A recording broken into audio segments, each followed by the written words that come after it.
Hello, beautiful book people. Christina Marie here, and I just got back from BEA BookCon yesterday, and while I'm not ready to talk about the full experience because it was a lot, I did want to film my book haul for the simple fact that, one, I wanted to put some content up, and two, I just kind of wanted to start filming again. And this was probably the easiest thing that I could do. So here I am.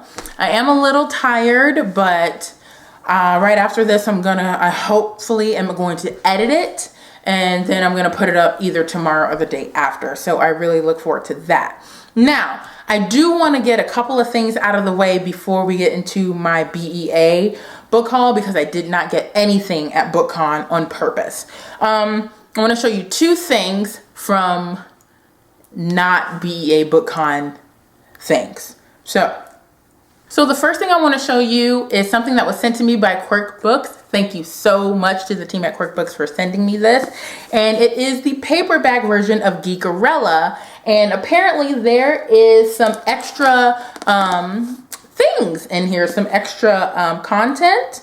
And so I'm really, really excited to have this, because I think while I have the hardback cover, this is the one that I'm probably going to read because it's the easiest one for me to carry. And because, again, it has bonus content in it.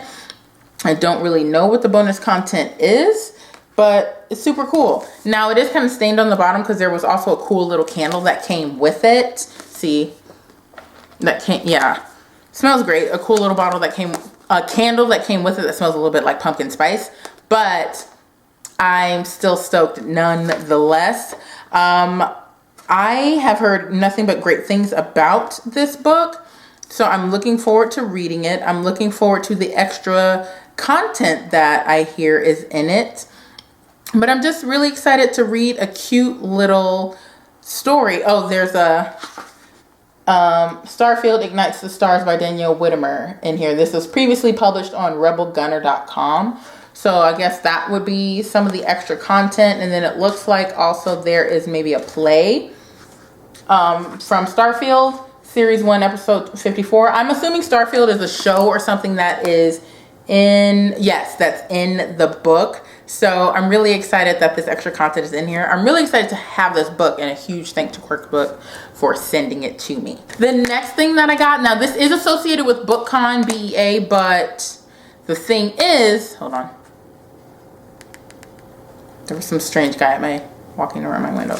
The thing is, I didn't get this at BEA BookCon. I got this because of BEA BookCon. And there is a little bit of a story surrounding this particular book or comic, but I will get into it in a later video. But you can also go on Twitter and see what's going on. So I got this story right here. Let me see if you can see it because it is a little shiny. It's called Bingo Love by T. Franklin, Jen Stonage, and Joy Sen. T. Franklin is the one who wrote the story. I'm going to see if I can bring it closer so you can see what the cover looks like without the glare. I'm sorry, I'm using natural daylight once again. But this is a story about a Black lesbian couple. And not only does that intrigue me because, hello, Black, I'm all about seeing me in graphic novels and comics. But the story, I love reading LGBTQIA+ stories, but this particular one has a real meaning in my heart because there was a specific situation that happened with T. Franklin. And again, I will get into it in a later video. I will not do it justice if I talk about it now. You can easily do a Twitter search or something to find out what went down. But I wanted to get this to support her, and because I love what this story is about. Like, I cannot wait to read it. I might read it tonight. Like, I'm that hyped. On to the Book Expo book haul. I have a total of like 20 books maybe. I actually did a little worse than I thought I would, but also better than I initially started. I wanted to walk away with 10 books. I ended up with 25. 26, but then I gave away some, so I'm around that 20-ish range. So yeah, I'm going to show you what I got. Now forgive me, I'm not going to be able to tell you much about the synopses because I haven't really read through them. I'm going to try if I can, but if I don't, you can easily look it up because I'm going to give you the title and the author and when it's supposed to come out.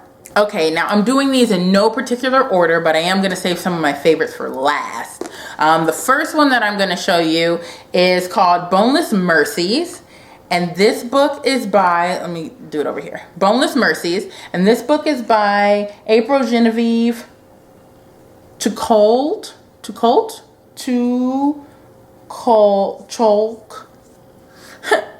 I can't do it. And yeah, I got this book. This is an ARC, and it's going to debut October 2018. This book is a gender-flipped retelling of the classic Norse poem Beowulf. So I'm actually really excited about that because it's gender flipped and I love seeing things turned on their heads. So that's part of the reason why I kept this one. Like when I got 25 books, I kind of read the synopsis of each one and kind of determined which one I wanted to keep. And this was one of them that made the cut. Okay, so this next book I just saw sitting on a table, but it was part of a panel that I just happened to have missed, but they still had extra, so I went ahead and grabbed it. And this one right here is called Darius the Great Is Not Okay, and it's by Adib Khorram.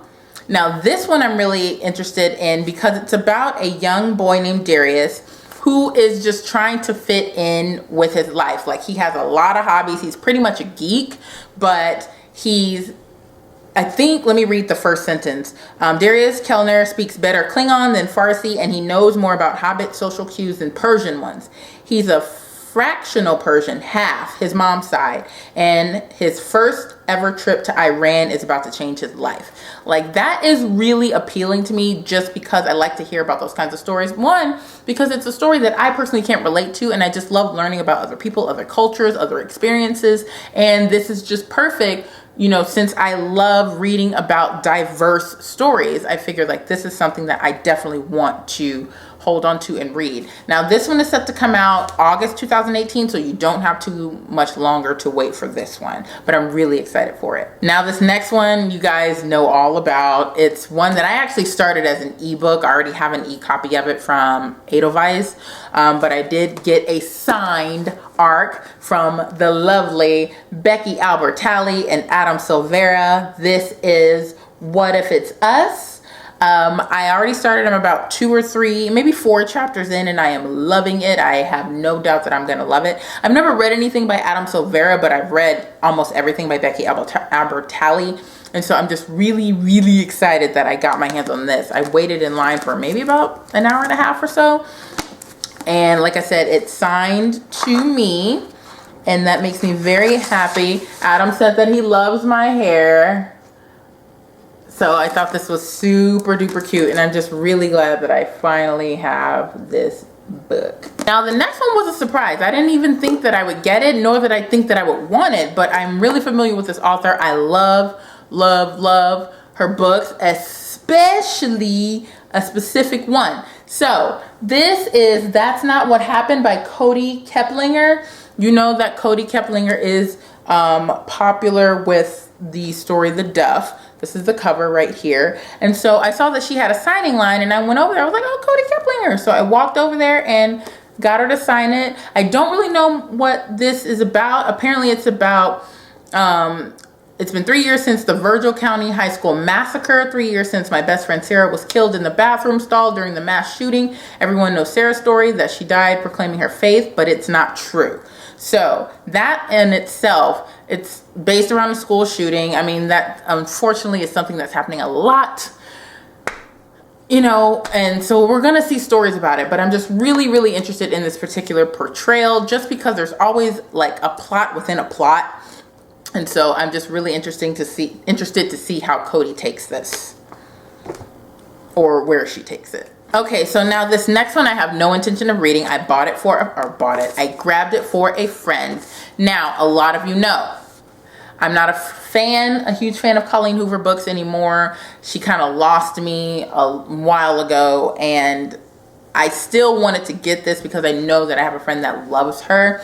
So this is All Your Perfects by Colleen Hoover. It is an ARC and advanced reader copy. This one is set to come out actually next month on the 17th. So not too much longer. If you're interested in Colleen Hoover, awesome.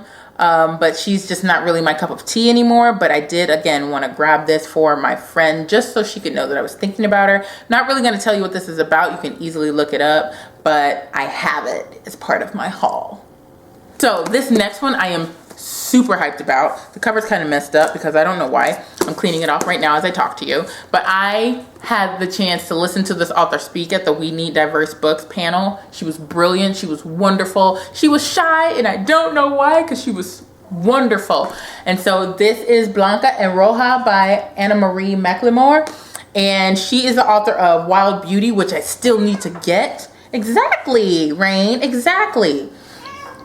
I know. What else do you have to say? I think she's done. But yeah, this one I'm really, really excited about. Let me see. The biggest lie of all is the story you think you already know. There's definitely female like feels in here. Like, that's what I love. I love her magical realism stories, but I also love she brings in the Latinx kind of culture and elements to it. But she's also just so inclusive in her writing. Like, there is something that, even though I am not a Latina, even though I am not part of that culture, I can still see, you almost just fell, but you're all right.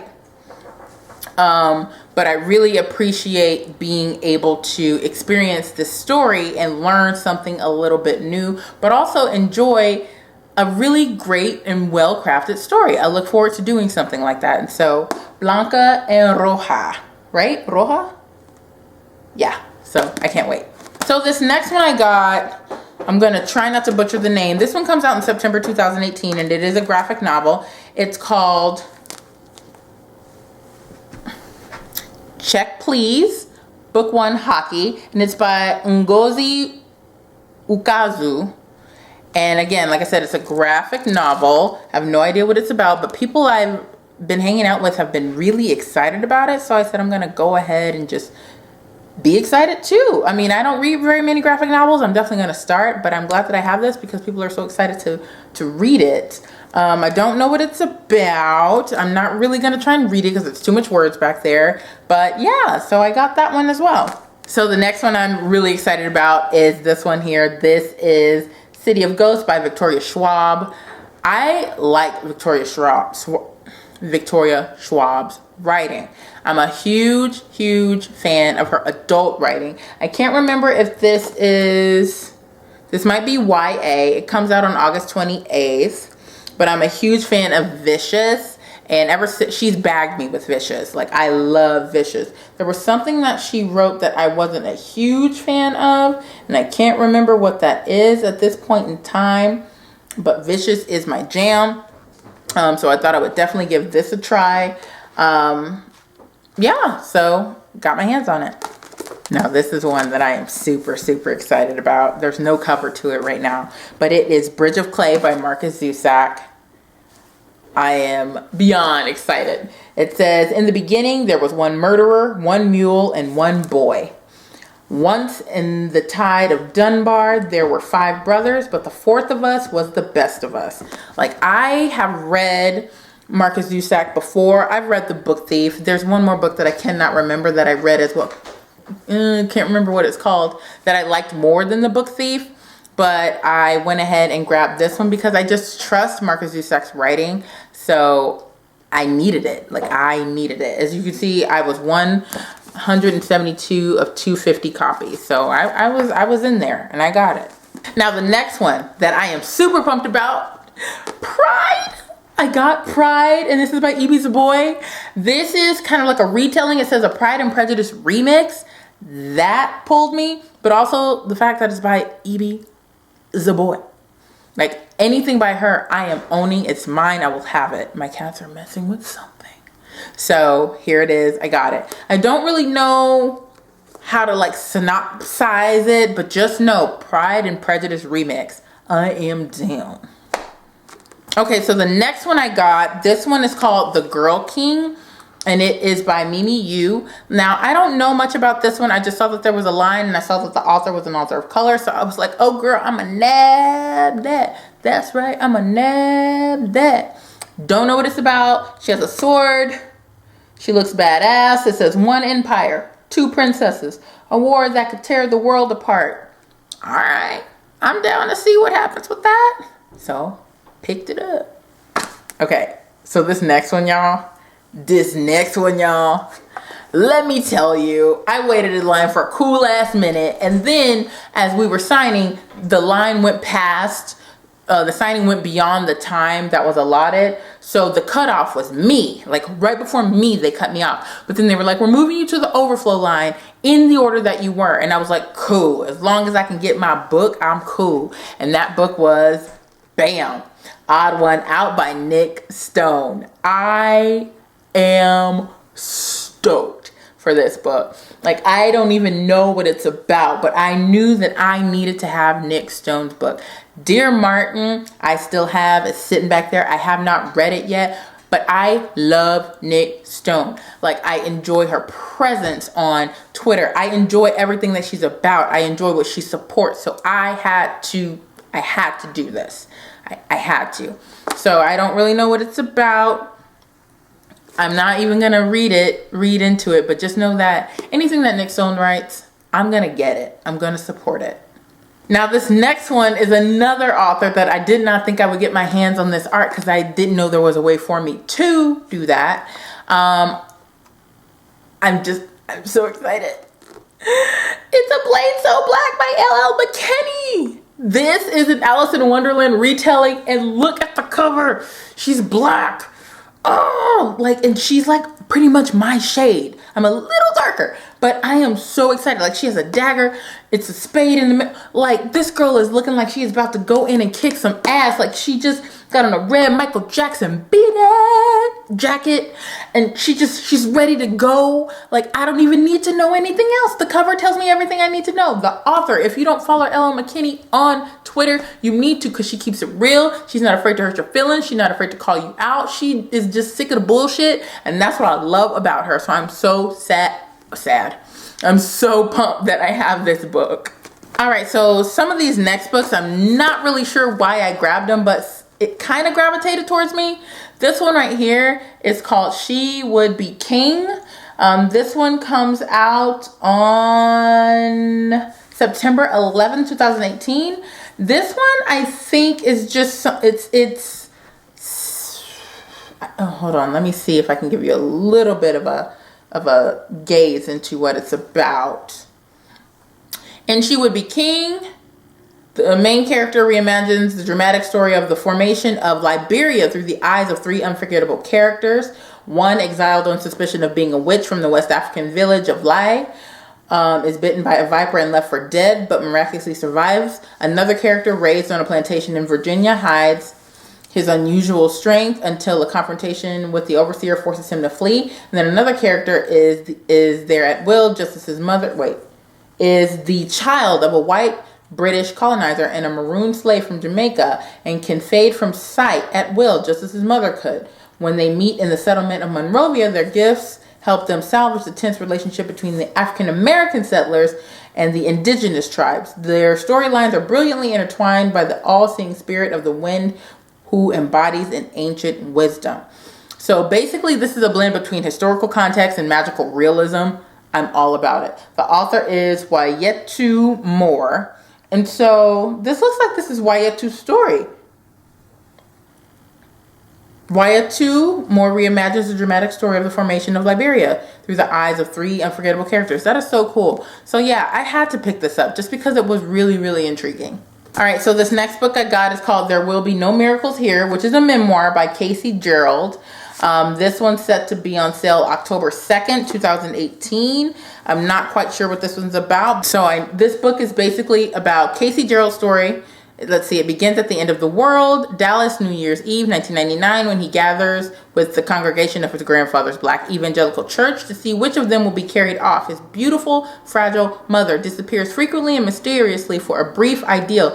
He and his sister live like boxcar children on her disability checks. When Casey, following in the footsteps of his father, a gridiron legend who literally broke his back for the team, is recruited to play football at Yale, he enters a world he's never dreamed of. The anteroom to secrets, societies, and success on Wall Street, in Washington and beyond. But even as he attains the inner sanctums of power, Casey sees how the world crushes those who live at its margins. He sees how the elite perpetuate the salvation stories that keep others from rising, that aggrandize themselves, that protect the ever more untenable status quo. And he sees most painfully how his own ascension is part of the scheme. Oh, shoot. This book has the arc of a classic rags to riches narrative, but it stands the American dream narrative on its head. If to live as we are If to live as we are is destroying us, it asks, what would it mean to truly live? Intense, incantatory, shot through with sly humor and quiet fury, this book inspires us to question, even shatter, and reimagine our most cherished myths. Okay, I might read this one first. This sounds amazing. Okay, I'm glad I got it.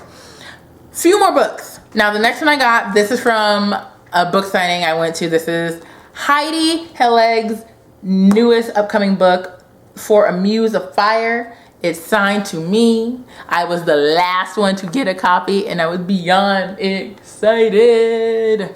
But yeah, so I got this. The cover is beautiful, and I really don't know what it's about. I just know there's dragons in it. The first book in a new trilogy from the acclaimed Heidi Helleg. Blends traditional storytelling with ephemera of a lush, page-turning tale of escape and rebellion. For a Muse of Fire will captivate fans of Sabaa Tahir, Leigh Bardugo, and Renee Ahdieh. So I'm down. I'm totally down. This one is pretty interesting. This one is Girls of Paper and Fire, and this is by Natasha Ngan. I'll get better. What's she doing in my car? Anyway, this one I'm just gonna read the little blurb here. In my land, we're known as paper girls, easily torn, existing only for others to use and discard. But there's something they've all forgotten about paper. It can light the world on fire and make it burn. Okay, Natasha. Okay, girl. It's coming in October 2018. Now, I have saved one book for last. One book for last. One book for last.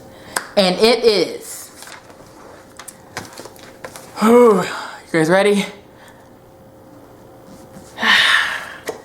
This one right here.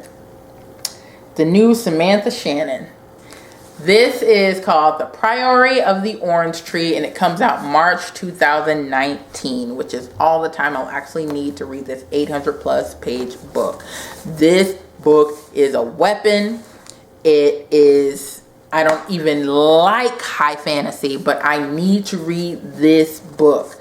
Look at the cover. Just it's gonna focus. Hold on, just look at the cover. Look how pretty that is. Like, it's beautifully designed. This is a beautiful arc. It says, a world divided, a queendom without an heir, an ancient enemy awakens. Now, I don't really read high fantasy, but it has dragons, and I do like dragons. And I accidentally stood in line for this one, but then once I found what it was about, I said, I kind of want it. It gonna be mine, and I'm gonna keep it. So... yeah, it's mine. And that's all. Those are all the books that I got at Book Expo. Book Expo was a wonderful experience, you guys. I have more videos coming about Book Expo. I'm going to talk about quite a few things. I'm going to talk about the experience that I had with the panels at Book Expo. I'm going to talk about the experience I had overall at Book Expo. I'm going to talk about hanging out with my friends. I'm going to talk about venturing out on my own. I'm going to talk about the diversity and inclusion and accessibility aspects of Book Expo that were hit and that were missed. I'm going to talk about what the publishing industry can do to be better at all of these things. I'm going to talk about what Book Expo and BookCon can do to be better at these things. While you may see my Twitter and you may see that I'm all happy and that I am with my friends and I'm enjoying my friends, that is all true. But there are also things that went on that I, as a Black woman, felt ignored about, especially because I'm not an author. Because I am a book reviewer, because I am a reader, I didn't fully feel acknowledged because I am part of the booktube community, because I make content. I don't frequently make videos, but when I do, I feel like what I have to say is important. So I felt a little underappreciated and I felt a little under-acknowledged. And again, that there could be many factors that fall into that. One, I don't post as much as I usually do, which is fine. But there were just some things, like, I don't want to sound like I'm complaining, but it doesn't even have to really be about me. I just wanted to see more Black booktubers acknowledged. I wanted to see more Black women booktubers acknowledged. Again, not necessarily me. I don't necessarily think I'm the poster child of that, but I just felt like there was an opportunity missed there to get a perspective that just was absent. And I just really was hoping for more in that regard. And like I said, I don't want to get into that here because that's not what this is about, but I want to let you know that the discussion is coming. So if you have any questions whatsoever about any of the books that I've shown you, if you have any questions about topics that you want me to cover about my experience being at BEA and BookCon, I would love for you to comment down below. I will be responding to those comments because I might want to ask you a little bit more about all of that. I do have new Twitter subscriber or Twitter followers and new Instagram followers, which I appreciate. But I just want to get your guys' opinions because you guys watch my videos. So I want to know what questions you would have for me. Anything that you want me to talk about specifically with my going to BEA and BookCon. BEA for the first time, BookCon for the second time. I just want to know what your thoughts might be because I do want to talk about these things. And I'm pretty candid. You guys know that I try to answer as openly and as honestly as I can. And I will definitely say that this is not gospel. This is not something that I will say is everyone's story because it's certainly not. You will have Black readers and booktubers and authors that will say they had a wonderful time and that they could see the diversity and the inclusion all around. And I'm happy for them to have had that individualized experience, 1000%. But from where I'm standing and from my experience, I just kind of felt that there could have been more. And not just in terms of including more Black bloggers, Instagrammers, or bookstagrammers, booktubers, but also along the lines of, you know, let's look at the other facets. Let's look at accessibility and, you know, things like that. So I just have a lot of things that I want to talk with you guys about, that I want to share with you from my perspective, that I think is really, really important as we go into the future with this whole publishing thing, with book conventions and with writing and with continuing to grow and change booktube and bookstagram and all these things for the better. We really, really have to be intentional with our plan of action. I want to see us all lifting each other up. I want to see us all linking arms with one another, and I want to see us calling things out that aren't right and that aren't fair. And now I'm getting off on a tangent. This is not supposed to be what this video is about. This is just a book haul, but all of this discussion is to come, I promise. So make sure you comment down below, you thumbs up if you enjoyed this video, and make sure that you are following me on Twitter, which is where I talk all of my bullshit, and Instagram, which is where I post all of my beautiful bullshit.